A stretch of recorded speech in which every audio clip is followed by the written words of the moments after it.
So how to change Google Gemini to Google Assistant? If you say, "Hey Google, hey Google," then you can see the Gemini is enabled. So how to change it as Google Assistant? Simply open up your Google account.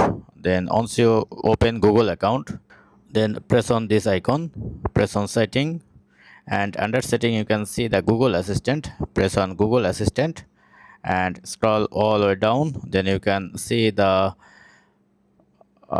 digital access. Then press on Google Assistant. Now press on switch. Now go back.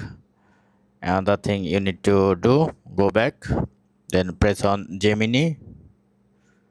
Okay, press on Google Assistant, then press on voice match, then enable Hey Google. If you see a disable option, then just enable this option. And now go back and say Hey Google, hey Google.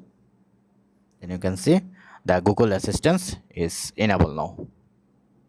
Or if you press on side button, tell me a joke. So that's it. Thank you. Don't forget to thumbs up. Have a good day.